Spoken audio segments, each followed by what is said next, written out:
Thomas worked on the celestial drift for 3 years. He was a spaceship mechanic. His job was to fix and maintain the big engines that kept the ship moving through space. The ship was very large and it carried cargo to different planets and stations. But Thomas worked alone most of the time. Every day, Thomas would wake up in his small room on Deck 7. The room was simple. It had a bed, a desk, and a small window that showed the stars outside. He would put on his work clothes and go down to the engine room. The engine room was hot and loud. There were pipes everywhere and big machines that hummed all day. Thomas knew every part of these machines. He knew which pipes carried water, which ones carried fuel, and which ones were just for airflow. He had fixed thousands of small problems in this engine room. Thomas worked alone because the other crew members did not need to come down to the lower decks. The ship had many automatic systems. These systems did most of the work. Thomas was there just to make sure everything worked well and to fix anything that broke. Captain Reynolds stayed in the command center far above. The navigation team worked in their control rooms. The cooks prepared food in the kitchen. The medical officer sat in her office. Nobody really came to see Thomas. At first, Thomas did not mind being alone. In fact, he liked it. He could work at his own pace. He could think about the machines and forget about everything else. But after 3 years, something changed inside him. The silence started to feel heavier. The empty corridors felt colder. Even the hum of the engines sounded sad to him. Thomas had no friends on the ship. He would eat breakfast alone in his room. At lunchtime, he would go to the break room. The break room was a small place with a table, some chairs, and a big window that looked out into space. Most days, nobody else came to the break room. Thomas would sit by the window and eat his sandwich. He always made the same sandwich. Turkey and cheese on wheat bread. Nothing fancy. Nothing special. Just the same sandwich every single day. Thomas would look out the window while he ate. He could see the stars. There were millions of them. Some were bright and white. Some were red and far away. Sometimes he could see planets. They looked like small balls of color floating in the darkness. Thomas would think about these worlds. He would wonder if anybody lived on them. He would wonder if there were other people working alone on other ships, eating alone, looking at the same stars.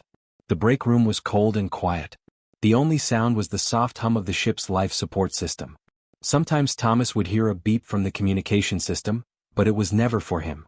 Captain Reynolds would send messages to the navigation team. The medical officer would call the cooks. But nobody ever called Thomas. He was the invisible man on the ship. Thomas's days were always the same. He would wake up. He would go to work. He would fix things that were broken. Sometimes there was nothing to fix, so he would clean the machines. He would wipe away dust and check all the connections. He would test the systems to make sure they were working correctly. Then lunchtime would come. He would eat his sandwich by the window. Then he would go back to work. At the end of the day, he would go back to his room, eat dinner, read a book, and go to sleep. Nobody on the celestial drift noticed Thomas. He was just the mechanic. He was just the man who kept the machines running. The captain knew his name, but the captain never talked to him. The other crew members knew there was a mechanic somewhere down on Deck 7, but they never thought about him much. Thomas was like the machines he fixed. He was useful, but he was not interesting. He was not important. But Thomas was still a human being. He still had feelings. He still wanted to talk to somebody. He still wanted someone to ask him how his day was. He still wanted to laugh with another person. He still wanted to feel like he belonged somewhere. Sometimes Thomas would try to talk to other people. One day he went to the kitchen to get some coffee. He tried to talk to the cook, a man named David. "Hello, David," Thomas said. "How are you today?" David looked up from his work, but he seemed busy. "I'm fine," David said, and then he looked back down at his cooking. He did not ask Thomas any questions. Thomas left the kitchen feeling sad. Another time, Thomas saw Elena, the navigation officer, in the hallway. "Hello, Elena," Thomas said with a smile. "How do you like working on this ship?" Elena looked surprised to see him. "Oh, hi, Thomas," she said. "I'm very busy right now. I have to go." And she walked away quickly. Thomas realized that people did not want to talk to him. He was the invisible mechanic from the lower decks. Nobody cared about his life. So Thomas stopped trying to talk to people. He went back to eating his lunch alone by the window. He would sit there for 30 minutes every day. He would eat his turkey and cheese sandwich slowly. He would drink his water. He would look out at the stars. And he would think about his lonely life. 3 years passed this way. Thomas fixed thousands of small problems. He kept the engines running smoothly. Nobody complained about the engine systems because they always worked well. But nobody thanked him either. Nobody said, "Good job, Thomas." Nobody said, "We are glad you are on our ship." Thomas just did his job and waited for the day to end. On this particular day, everything seemed normal. Thomas had fixed a small leak in one of the water pipes. He had checked all the fuel connections. He had cleaned the engine room floor. It was now noontime. Time for lunch. Thomas walked slowly to the break room. He was tired. He was hungry. He was sad. He opened the door to the break room and stepped inside. He took his sandwich from his bag. It was the same sandwich he always made. Turkey and cheese on wheat bread. He sat down in his usual seat by the window. He unwrapped his sandwich. He was about to take his first bite when something strange happened. The break room door opened again. Thomas looked up. A figure stood in the doorway. It was not a human. Thomas froze. His sandwich stopped halfway to his mouth. He could not move. He could not speak. He just stared at the strange figure standing in front of him. The figure in the doorway was very tall. It was much taller than any human Thomas had ever seen. The being seemed to be made of light. Its skin was blue and green like the ocean on Earth. It shimmered and glowed with a soft light. The light was beautiful and strange at the same time. Thomas dropped his sandwich. It fell onto the table with a soft thud. His heart began to beat very fast. He had never seen anything like this creature before. He did not know if it was dangerous. He did not know if he should run or scream or call for help. The creature took a step inside the break room. Its movement was smooth and graceful, like water flowing. It did not walk like a human walks. It seemed to glide across the floor. Its large eyes looked at Thomas. The eyes were bright and full of intelligence. They were not angry eyes. They were not mean eyes. But they were very different from human eyes. "Greetings," the creature said. Its voice was soft and gentle. It spoke in English, but the words sounded strange like music. "I am Velthera. May I join you for your meal?"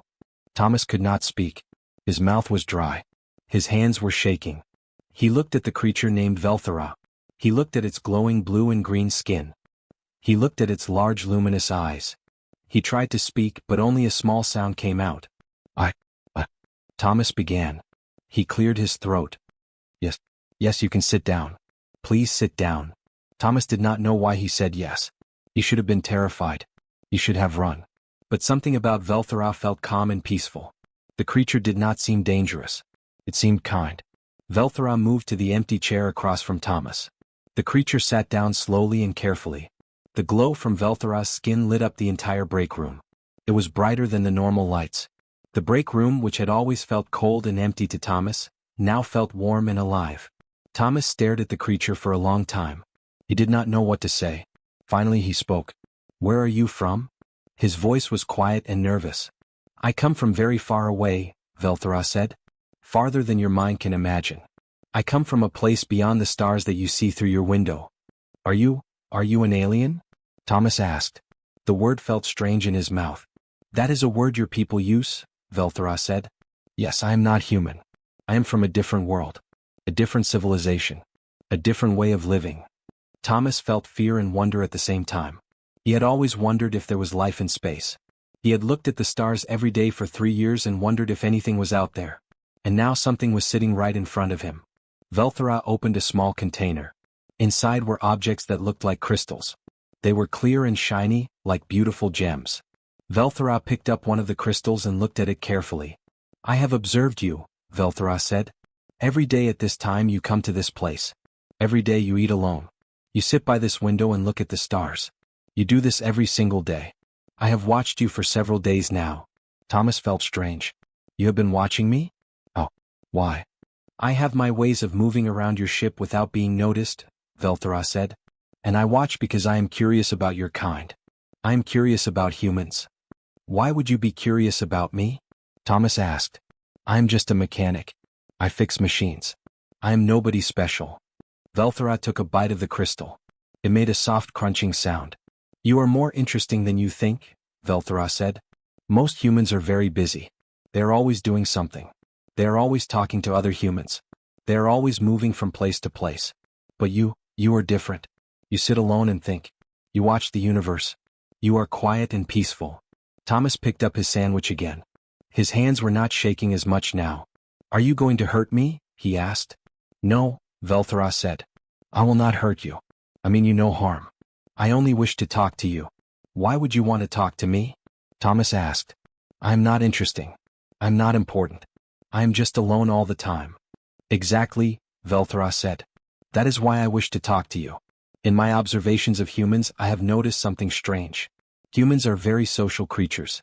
They like to be with other humans. They like to talk and laugh and work together. But many humans are also very alone. Even when they are with other humans, they feel alone. You are alone in a different way. You have accepted your solitude. You do not seem angry or sad about it. You seem at peace. Thomas thought about this. Was he at peace? He did not feel at peace. He felt lonely. But maybe Velthra was right.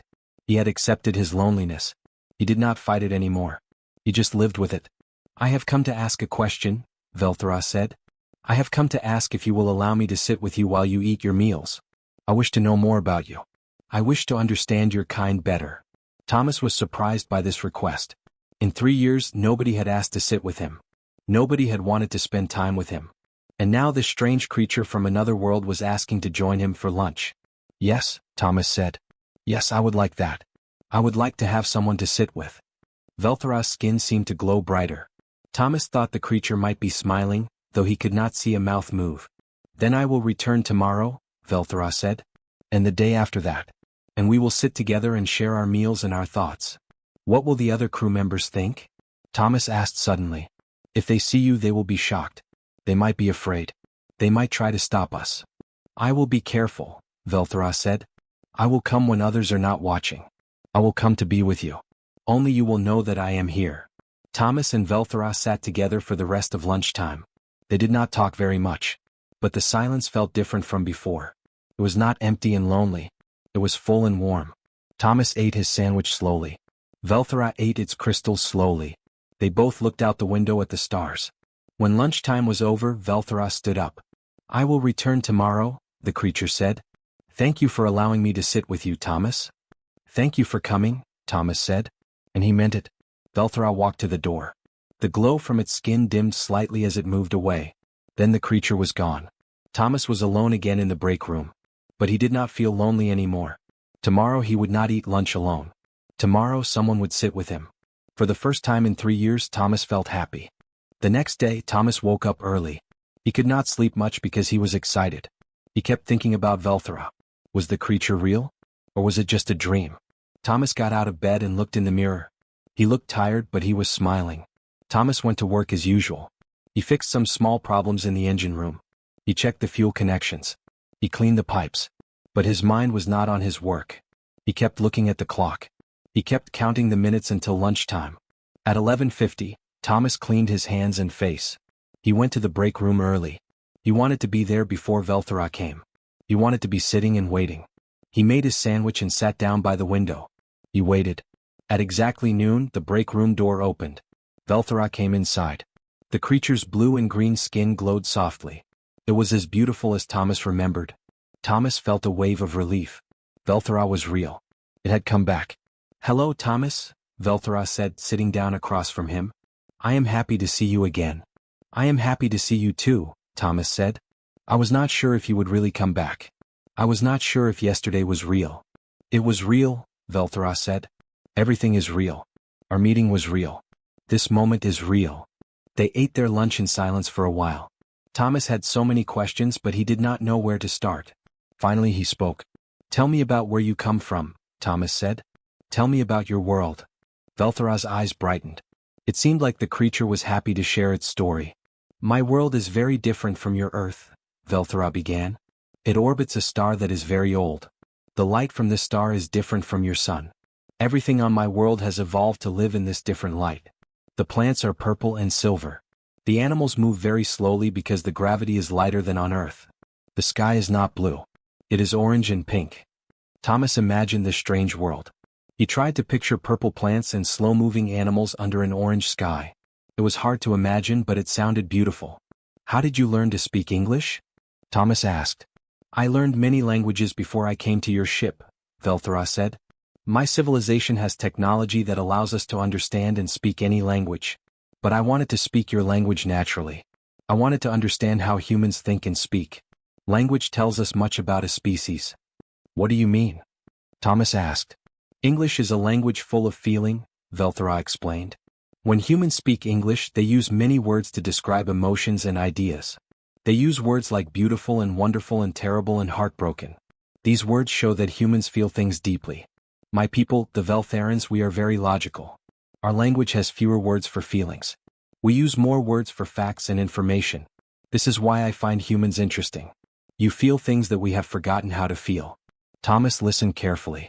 He had never thought about language this way before. He had never thought that the way people spoke could tell you what kind of being they were. Where else have you traveled? Thomas asked. Have you visited many worlds? Many worlds, Velthara said. Hundreds of worlds.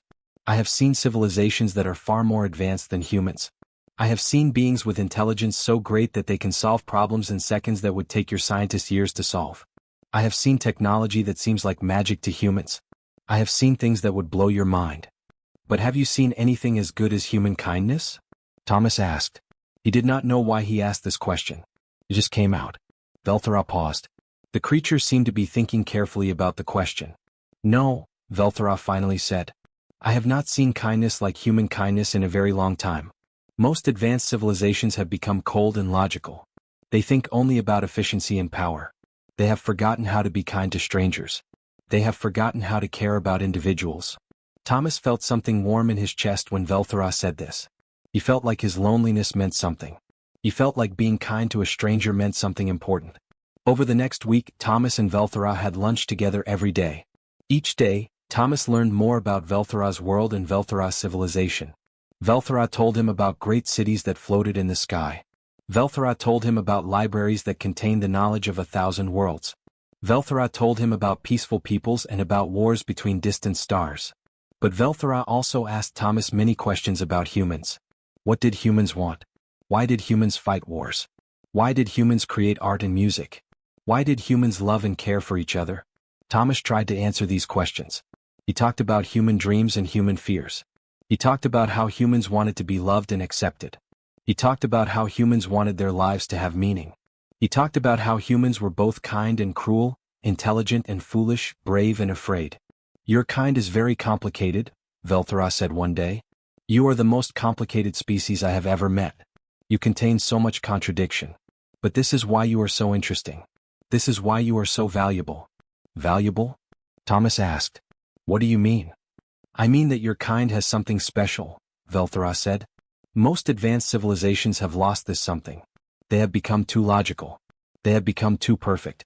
They have forgotten what it means to be alive. But humans, you are still alive. You still feel. You still hope. You still try to be better. This is rare. This is precious. Thomas felt tears in his eyes. Nobody had ever told him that being human was precious. Nobody had ever told him that his feelings and his hopes and his attempts to be better meant something. Will you tell your people about me? Thomas asked. Will you tell them about Earth and humans? I will, Velthara said. But more than that, I will tell them about you, Thomas. I will tell them about a man who sits alone and eats lunch every day. I will tell them about a man who was kind to a stranger from another world. I will tell them that humans are worth knowing. I will tell them that humans are worth caring about. Do you think they will believe you? Thomas asked. Some will, Velthara said. Some will not. But that does not matter. What matters is that I have learned the truth. I have learned it by sitting with you and sharing meals with you. And this truth will change how my people see your kind forever. Thomas looked out the window at the stars. He thought about all the worlds out there. He thought about all the civilizations among those stars. And he thought about how his simple act of kindness to a stranger might change the way an entire civilization saw humanity. It seemed impossible. But sitting there with Velthara, eating lunch and talking about the universe, Thomas believed it was true. 2 weeks had passed since Velthara first joined Thomas for lunch. Their daily meetings had become the most important part of Thomas's day. He looked forward to noon with excitement and joy. He would prepare his sandwich carefully. He would sit by the window and wait. And Velthara would arrive, glowing softly in the quiet break room. But one morning, everything changed. Thomas was working in the engine room when he heard an unusual sound. The communication system beeped loudly 3 times. This was not normal. Thomas had not heard this sound in 3 years. He put down his tools and listened carefully. A message began to play over the speakers. It was not Captain Reynolds's voice. It was a different voice, an official voice. The message said that all crew members should check their personal communication devices immediately. There was an urgent announcement. Thomas went to his small office in the engine room. He had a personal communication device on his desk. He turned it on. A message appeared on the screen. The message was from the Earth Government Space Command. It said, "Urgent announcement. All human settlements and space vessels are now under observation. An evaluation process is beginning today. Humanity is being assessed for entry into the Interstellar Alliance. This evaluation will determine if humans are ready to join other civilizations in space. Individual humans may be contacted for interviews and assessments. This is not a threat. This is an opportunity. All humans should cooperate fully with any visitors or observers they may encounter." Thomas read the message 3 times. His hands were shaking. His heart was beating very fast. An evaluation? What did that mean? Why was humanity being evaluated? And then Thomas understood. Velthra. Velthra was not just visiting. Velthra was observing. Velthra was testing him. Everything they had talked about, all their conversations, all their meals together, they had all been part of some kind of test. Thomas felt angry. He felt betrayed. He felt foolish. He had opened his heart to Velthra. He had shared his thoughts and feelings. He had believed that Velthra was his friend. But it was all a test. It was all part of some cosmic evaluation. Thomas did not go to lunch that day. He stayed in the engine room. He worked alone just like before. He fixed things that did not need fixing. He cleaned things that were already clean. He tried not to think about Velthra. But at exactly noon, Thomas heard footsteps in the corridor outside the engine room. The footsteps stopped at his door. Thomas knew who it was. He did not turn around. "Thomas?" Velthra's voice said softly. "I know you have received the announcement. I know you are angry." "Go away," Thomas said. He did not turn to face the creature. "I do not want to see you. You lied to me. Everything was a lie." "Not everything was a lie," Velthra said, stepping into the engine room. "Some things were tests, yes. But not all things." "How can I believe you?" Thomas asked. He finally turned to face Velthra. "You have been watching me. You have been judging me. You have been lying to me this whole time." "I was not lying," Velthra said. The creature's skin seemed to glow less brightly than before. "I was observing, yes. But my observations were honest. My feelings about what I observed are honest." "Your feelings?" Thomas said angrily. "You told me that your people do not have many feelings. You told me that you are logical creatures. So how can I believe that you have feelings?" "Because I have been changing," Velthra said. "Through knowing you, Thomas, I have been changing. I have been learning how to feel things. I have been learning how to care about someone. This is real. This is not part of any test." Thomas wanted to believe Velthra, but he was hurt. He sat down on a metal box and put his head in his hands. "Why did you not tell me?" he asked quietly. "Why did you not tell me that I was being tested?" "Because it would have changed everything," Velthra explained. "If you knew you were being tested, you would not be yourself. You would try to act in a certain way. You would try to impress me or convince me that humans are good. But what I needed to see was the real Thomas. The Thomas who eats alone. The Thomas who is quiet and kind without needing anyone to notice. The Thomas who is willing to be kind to a stranger." "But I was kind to you because I liked you," Thomas said. "I was not kind to you to pass some test." "I know," Velthra said. "That is exactly why your kindness is so valuable. That is exactly why your civilization has been chosen." Thomas looked up at Velthra. "Chosen? For what?" "For admission to the Interstellar Alliance," Velthra said. "My people had almost decided that humans were not ready. We thought humans were too divided, too violent, too selfish. But I have been studying humans like you. I've been watching how you treat strangers. I have been watching how you respond to kindness. And I have learned that humans are capable of great compassion and connection." "I am just one human," Thomas said. "How can I represent all of humanity?" "You cannot," Velthra said. "But others like me are doing what I am doing. We are observing individual humans across your world and your colonies. We are looking for moments of kindness and connection. We are looking for humans who can reach out to strangers without fear. We have found many such humans. You are one of them." Thomas felt confused. He was angry about being tested, but he also understood why Velthra had done it. If he had known about the test from the beginning, he would have acted differently. He would have tried to be impressive rather than just being himself. "So what happens now?" Thomas asked. "Now that I know about the test, does it still count?" "Yes," Velthra said. "What counts is not whether you know you are being tested. What counts is what you do now. Now that you know the truth, will you still choose to be kind? Will you still choose to connect with me? Or will you push me away?" Thomas thought about this question very carefully. He thought about how lonely he had been before Velthra came. He thought about how much joy their friendship had brought him. He thought about how Velthara had listened to him and cared about him, even if it had started as a test. "I do not know," Thomas said honestly. "I am hurt. I feel betrayed. But I also think that what happened between us is real. Maybe the test was real too. Maybe both things can be true at the same time." "Both things are true," Velthara said. "And I am sorry for the pain I have caused you. I should have been more honest from the beginning. I should have told you that I was observing your species. I should have told you that everything you said and did was being recorded and studied." "Yes," Thomas said. "You should have told me. But I understand why you did not." "Does this mean you will still have lunch with me?" Velthara asked carefully. Thomas looked at Velthara's glowing blue and green skin. He looked at the creature's large luminous eyes. He remembered all the conversations they had shared.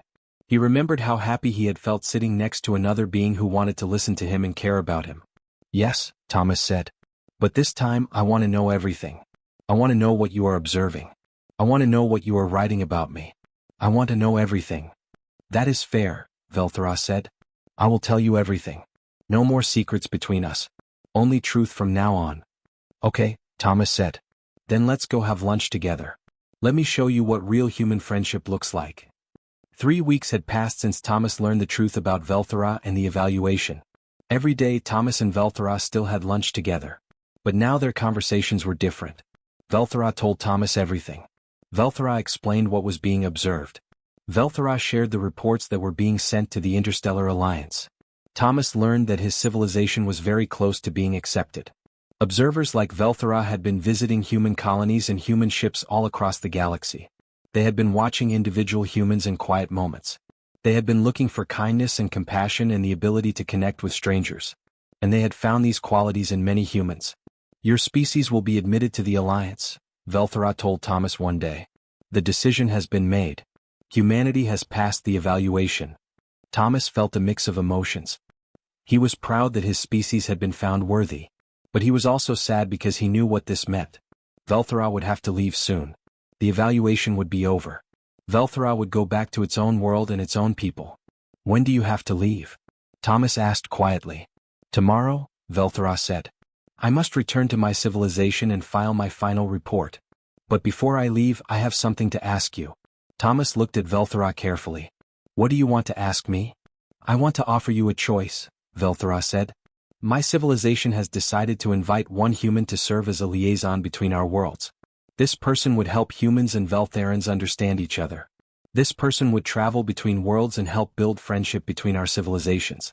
I am offering you this position." Thomas was shocked. He did not know what to say. "You want me to leave the celestial drift? You want me to leave Earth and my people?" "I want to give you the choice," Velthara said. "You could leave with me tomorrow. You could see my world. You could meet my people. You could help humanity join the greater community of intelligent beings. Or you could stay here on your ship. You could continue your life as a mechanic. You could continue eating lunch by yourself in this break room. I will give you the choice." Thomas stood up and walked to the window. He looked out at the stars. He thought about his life on the celestial drift. He thought about his lonely lunches. He thought about how isolated he had felt for 3 years. He thought about how one friendship with Velthara had changed everything.